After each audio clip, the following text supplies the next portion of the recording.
Hello friends, Kartik का महीना प्रारंभ हो चुका है। इस माह को बहुत ही पवित्र माना गया है। इस माह में ही भगवान विष्णु अपनी योग निद्रा से जाग जाते हैं और तब सभी तरह के मांगलिक कार्य प्रारंभ हो जाते हैं। इसी कार्तिक मास में दीपावली का महापर्व आता है। पुराणों में कार्तिक मास की महिमा का वर्णन मिलता है। इस माह में दीपदान, स्नान, विष्णु पूजा और तुलसी पूजा के साथ ही पौराणिक कथा सुनने का बहुत ही खास महत्व होता है। एक नगर में एक ब्राह्मण दंपत्ति रहते थे। वह दोनों प्रतिदिन 7 कोस दूर गंगा और यमुना नदी में स्नान करने जाते थे। इतनी दूर आने जाने से ब्राह्मण की पत्नी थक जाती थी। एक दिन उसने अपने पति से कहा कि हमारा एक पुत्र होता तो कितना अच्छा रहता। पुत्र के बहू आती और हमें घर वापस जाने पर खाना बना हुआ मिलता और बहू घर का काम भी कर देती। अपनी पत्नी की बात सुनकर ब्राह्मण ने कहा कि तूने बात तो सही कही है, चल मैं तेरे लिए बहू ला ही देता हूँ। ब्राह्मण ने कहा कि एक पोटली में आटा डालकर कुछ मोहरे रख देना। ब्राह्मण के कहे अनुसार उसने पोटली बांधकर दे दी। पोटली लेकर ब्राह्मण चला गया। ब्राह्मण सफर के दौरान यमुना के किनारे बहुत ही सुंदर लड़कियां दिखाई दी।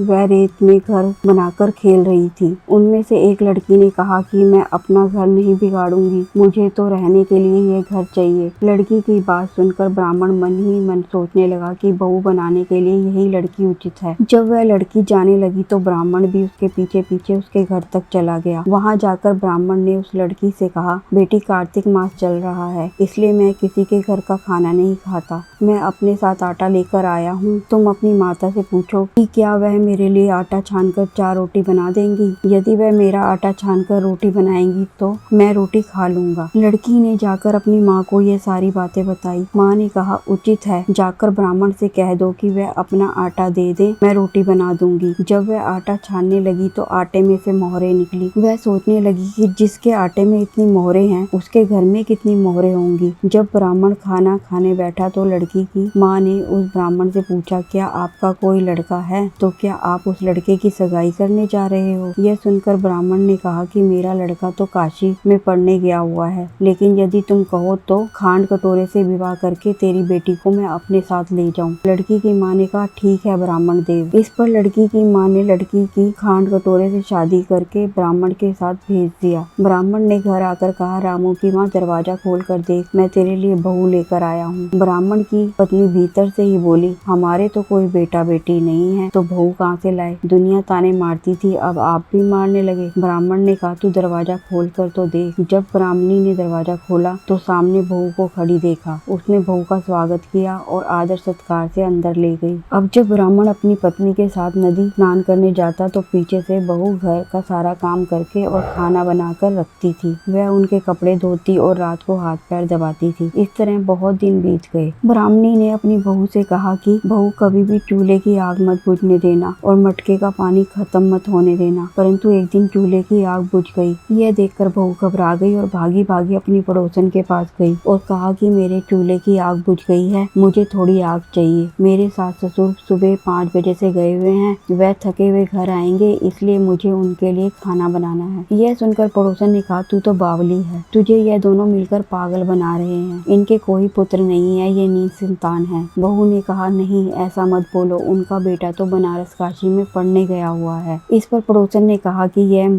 तुझे झूठ बोलकर लाए हैं, मेरी बात सच मान, इनके कोई बेटा नहीं है। अब बहू पड़ोसन की बातों में आ गई और कहने लगी, अब आप ही बताओ मैं क्या करूं। पड़ोसन ने कहा, करना क्या है, जब तुम्हारे सास ससुर आए तो जली हुई रोटियां बनाकर देना और बिना नमक की दाल बनाकर देना, खीर की कड़छी दाल में और दाल की कड़छी खीर में डाल देना। पड़ोसन ने उसे अच्छे से सिखा पढ़ा दिया। फिर जब उसके सास ससुर घर आए तो उसने ना तो उनका आदर सत्कार किया, ना ही उनके कपड़े धोए। जब उसने सास ससुर को खाना दिया तो सास बोली, बहू आज ये रोटियां जली हुई क्यों हैं? दाल भी अलूनी है। तब बहू ने पलट कर कहा, एक दिन ऐसा खा लोगे तो कुछ बिगड़ नहीं जाएगा तुम्हारा। सास ससुर को खरी खोटी सुनाकर वह फिर से पड़ोसन के पास गई और बोला, अब आगे क्या करना है? पड़ोसन ने कहा, अब तुम 7 कोठों की चाबी मांग लेना। अगले दिन जब भी स्नान करने के लिए जाने लगे तो बहू अड़ गई, मुझे तो 7 कोठों की चाबी चाहिए। तब ससुर ने कहा कि इसे चाबी दे दो। तब सास ने बहू को चाबी दे दी। सास ससुर के जाने के बाद जब बहू ने दरवाजे खोले तो देखा कि किसी में अन्न भरा है, किसी में धन भरा है और किसी कोठे में बर्तन पड़े हैं। जब उसने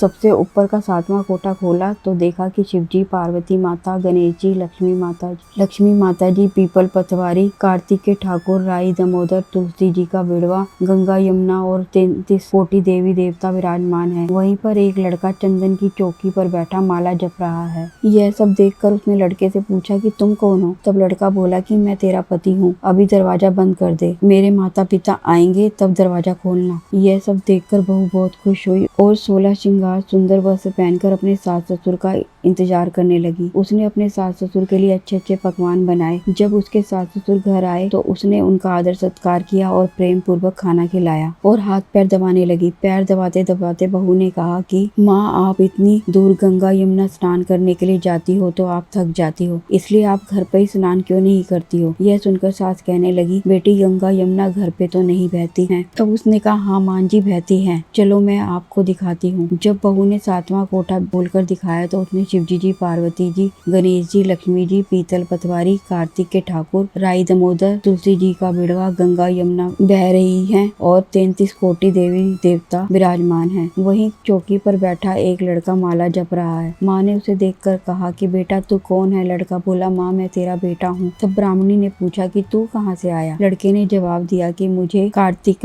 ने भेजा है। माँ ने कहा, बेटा ये संसार कैसे मानेगा तू मेरा बेटा है? माँ ने कुछ विद्वान पंडितों से मदद मांगी। पंडितों ने कहा, इस पार बहू बेटा खड़े हो जाएं और उस पार माँ खड़ी हो जाए। माँ ने चमड़े की अंगुलियां पहनी हो और छाती में से दूध की धार निकलकर बेटे की दाढ़ी मूछे भीगे और पवन पानी से घट जोड़ा बंधे, तब मानेंगी कि यह उस माँ का ही बेटा है। उसने ऐसा ही किया। चमड़े की अंगियां फट गई और इसे दूध की धार निकलकर बेटे की दाढ़ी मूछ भीग गई। पवन पानी से बहू बेटे का गठजोड़ बन गया। यह सब देखकर ब्राह्मण और पत्नी का खुशी का ठिकाना न रहा। तो यह थी कार्तिक मास की कथा। ये कार्तिक के ठाकुर जैसे ब्राह्मण और ब्राह्मणी को बहू बेटा दिया है, वैसे सबको देना। कार्तिक मास की कथा कहने, सुनने और हुंकारा भरने वाले सब पर कृपा करना।